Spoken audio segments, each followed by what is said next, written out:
Muy buenas tardes, mi nombre es Matías Pineda Fernández, estoy en la clase de Historia de la Psicología y yo escogí el tema de la frenología.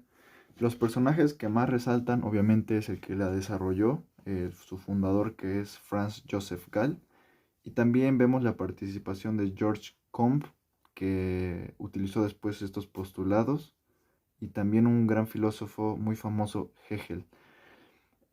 Frenología, etimológicamente, ¿qué significa esta palabra? Viene del griego fren, que significa mente, y logos, que significa conocimiento. Fue una antigua teoría que en el siglo XVIII fue cuando se creó, en el siglo XIX fue cuando alcanzó su mayor auge, pero en el siglo XX, con el crecimiento de las ciencias médicas, de la fisiología, de la medicina, etcétera, se descarta como una ciencia y se considera actualmente como una pseudociencia.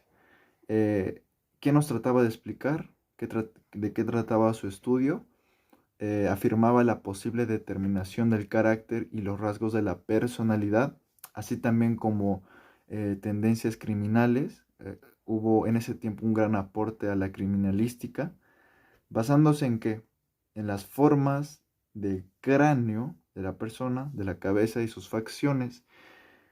Obviamente, actualmente con lo que vemos en la psicología, que la conducta humana no radica en algo tan subjetivo y falto de fundamentos como lo que es la forma de un cráneo, la forma de sus facciones, porque no tiene una base científica, era de esperarse de que esta, se podría decir, teoría, iba a caer algo pseudocientífico. Se proponía asociar las propiedades, facultades y disposiciones intelectuales a determinadas áreas de la corteza cerebral.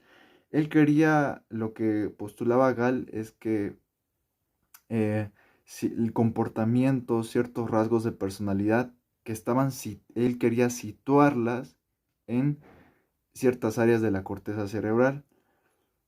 Obviamente ya con la ciencia del siglo XXI, con la psicología, vemos que la conducta humana es algo muy complejo, que radica de factores psicosociales, factores biológicos, etc. Y obviamente carecía de fundamento científico, y vemos un poquito de que su empeño por comprender los materiales de la mente a través de la compartimentación topográfica del cerebro, en que consistía su organología, carecía de fundamento. Pese a este carácter especulativo, puso en marcha toda una serie de esfuerzos por localizar las funciones corticales, una línea de trabajo que ha persistido a lo largo del siglo XX. Y actualmente vemos de que no podemos atribuir a una zona de la corteza cerebral, no sé, un pensamiento, algunas, no sé, capacidades cognitivas. Actualmente con la ciencia se utiliza lo que son las tomografías de emisión de positrones y resonancia magnética, y con estas técnicas, se podría decir, no se le atribuya que una zona esté cierta capacidad cognitiva, sino que se ponen en manifiesto las zonas donde se desarrolla una mayor actividad neuronal en un momento determinado. Entonces, lo que nos trata de mostrar estas técnicas de modernas de formación de imágenes, es que en determinado momento, qué parte del cerebro hay mayor actividad neuronal, pero no nos muestra así como en un dibujito: acá está el lenguaje, acá está, no sé, esta parte es ciertas emociones, etcétera. Lo que hace esto es que nos muestra, valga la redundancia, una mayor actividad neuronal. De acuerdo a la tesis de Gall, los contornos de la corteza cerebral determinaban en su aspecto exterior las características más sobresalientes de la persona al someterse al examen de un perito frenólogo. Esto, como les digo, llegó a su auge en el siglo XIX, que se consideraba científico, pero ya obviamente en el siglo XX, con el crecimiento de las ciencias médicas y fisiología, llega un declive. ¿Por qué llega un declive y una reevaluación científica?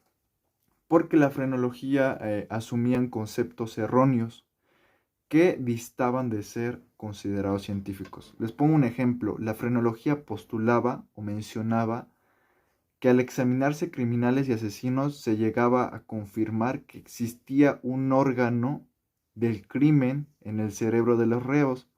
Es decir, en palabras más sencillas, que en el cerebro de los homicidas, de los rateros, de este tipo de delincuentes, había un órgano delincuente en su cerebro.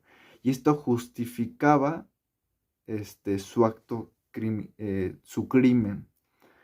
Lo que justificaría luego la tesis del criminólogo César Lombroso, que obviamente esta tesis era obviamente es anticientífica, no tiene un fundamento científico.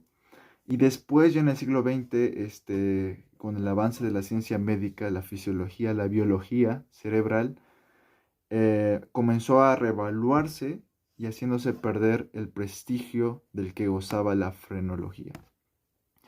Bueno, ya en conclusión, mi opinión respecto a la psicología, bueno, actualmente la psicología se considera una ciencia mixta que entre lo biológico y lo social. Y yo no creo que hay alguna relación, porque la frenología no es una ciencia.